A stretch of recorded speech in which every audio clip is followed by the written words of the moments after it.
Assalamualaikum warahmatullahi wabarakatuh dan salam sejahtera. Yang dihormati para juri yang bijaksana, guru-guru serta rakan-rakan yang saya kasihi.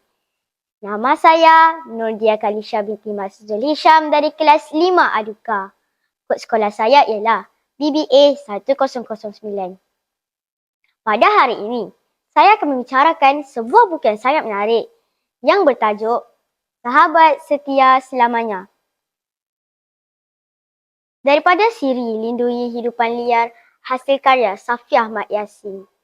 Saya memilih buku ini kerana saya sangat suka haiwan, terutamanya hidupan laut. Buku ini juga mempunyai gambar yang sangat menarik dan berwarna-warni. Selain itu, buku ini memberi kesedaran tentang kepentingan menjaga haiwan yang semakin pupus. Sebagai murid, saya rasa penting untuk kita belajar menghargai alam sekitar sejak kecil. Apa yang paling menarik tentang buku ini ialah cerita bergambar yang sangat menarik dan mudah difahami, watak haiwan yang hidup dan mempunyai perasaan seperti manusia, diselitkan soalan kibat, kemahiran berfikir aras tinggi. Ada elemen penyelesaian masalah yang membuatkan pelajar berfikir. Ini menjadikan buku ini bukan sekadar cerita biasa, tetapi juga membantu kita berfikir dengan lebih kreatif.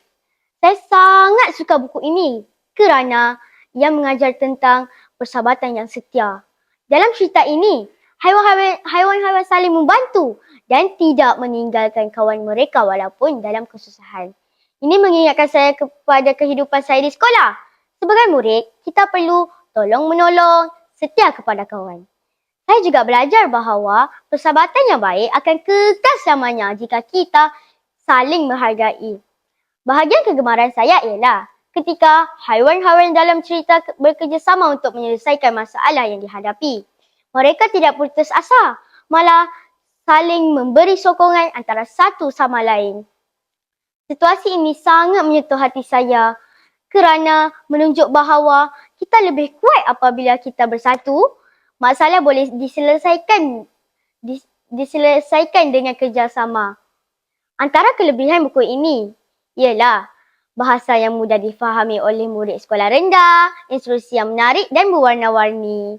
Selain itu, buku ini juga sesuai untuk program nilam kerana mengandungi nilai-nilai murni yang sangat baik.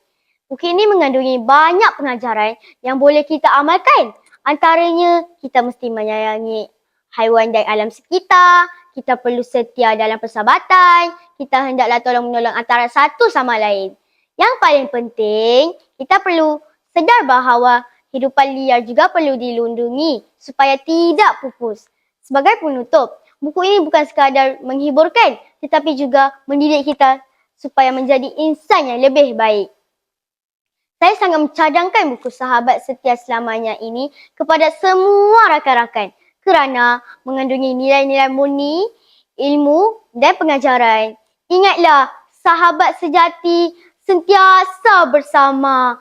Alam sekitar perlu kita jaga.